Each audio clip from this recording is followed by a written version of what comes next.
தனது மாமா வீட்டிற்கு விளையாடச் சென்ற 7 வயது சிறுமி கொலை. கை கால்களை கயிற்றால் கட்டி கழுத்தை நெரித்து தண்ணீர் தொட்டிக்குள் வீசிய கொடூரம். மூட நம்பிக்கையால் பறிபோன சிறுமியின் உயிர். குற்றவாளியை காட்டிக் கொடுத்த பக்கத்து வீட்டுக்காரர். சொந்த சகோதரியின் மகளை துள்ள துடிக்க கொன்றது ஏன்? போலீசாரிடம் கொலையாளி சொன்ன விஷயம் என்ன?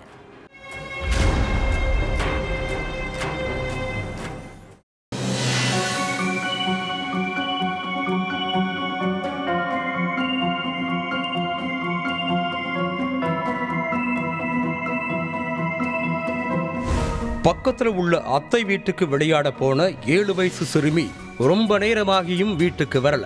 அதனால சிறுமியோட தாய் தன்னோட அண்ணிக்கு போன் பண்ணி பாப்பா என்ன பண்றா, விளையாடிட்டு இருக்காளான்னு கேட்டு இருக்காங்க.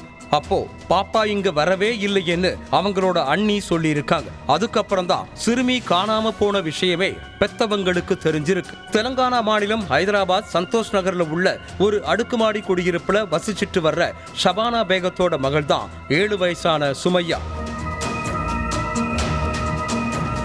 ஷபானாவோட அண்ணன் சமி அலி பக்கத்துல உள்ள இன்னொரு பிளாட்ல குடியிருந்துட்டு வர்றார். சுமையா அடிக்கடி பக்கத்துல உள்ள தன்னோட மாமா அதாவது சமி அலியோட வீட்டுக்கு விளையாட போவாங்களாம். ஆனா சம்பவத்தன்னைக்கு விளையாட போன சுமையா ரொம்ப நேரமாகியும் வீடு திரும்பாததால பெற்றோர் வீடு முழுக்க தேடி அலைஞ்சிருக்காங்க. எங்க தேடியும் சிறுமி கிடைக்காததால அங்க இருந்த சிசிடிவி கேமராக்களை செக் பண்ண போயிருக்காங்க. இதுக்கிடையில கொஞ்ச நேரத்துக்கு முன்னாடி சிறுமிய சமி அலி கூப்பிட்டுட்டு போறத பார்த்ததா பக்கத்து வீட்டுக்காரர் ஒருத்தர் சொல்லியிருக்கார். எங்க பாத்தீங்க, எப்ப பாத்தீங்கன்னு சிறுமியோட அப்பா பதற்றத்தோட கேட்டு இருக்கார். அதுக்கு வீட்டு மொட்டை மாடிக்கு சிறுமியை கூட்டிட்டு போனது மாதிரி இருந்துச்சுன்னு அந்த நபர் சொல்லியிருக்கார். உடனே சிறுமியோட அப்பாவும் அக்கம் பக்கத்துல உள்ளவங்களும் வேக வேகமா அந்த மொட்டை மாடிக்கு போய் தேடி பார்த்திருக்காங்க. ஆனா சிறுமி அங்க இல்ல. அப்போ யதார்த்தமா அங்க இருந்த ஒருத்தர் தண்ணீர் டேங்க்ல எட்டி பார்த்திருக்கார். அதுல காணாம போன சிறுமி சுமையா வாயில டேப் போட்டியும் கை கால்கள் கட்டப்பட்டு சடலமா கடந்ததை பார்த்து பெத்தவங்க துடிதுடிச்சு போயிட்டாங்க.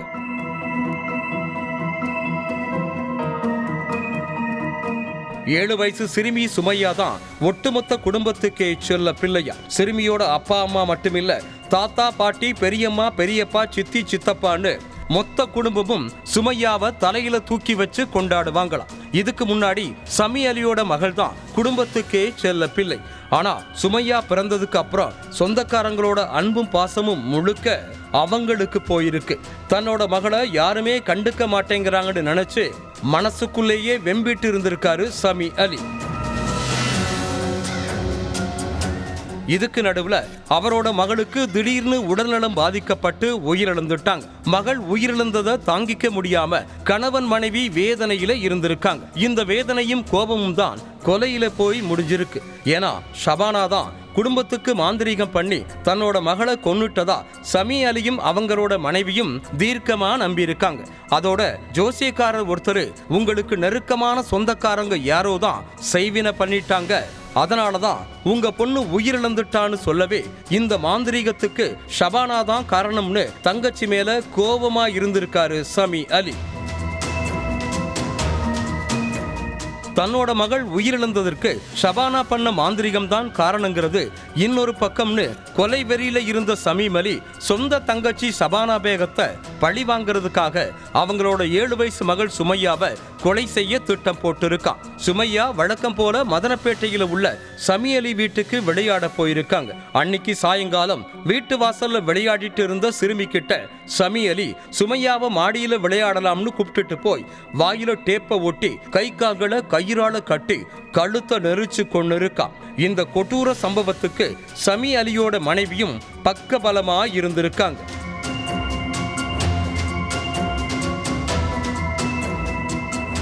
அதுக்கு பிறகு சிறுமியோட சடலத்தை அங்க இருந்த தண்ணீர் டேங்க்ல போட்டுட்டு கமுக்கமா வீட்டுல இருந்த சமி அலி கிட்ட நடத்தின கிடுக்குப்பிடி விசாரணையில நடந்த எல்லாத்தையும் ஒண்ணு விடாம சொல்லியிருக்கான்.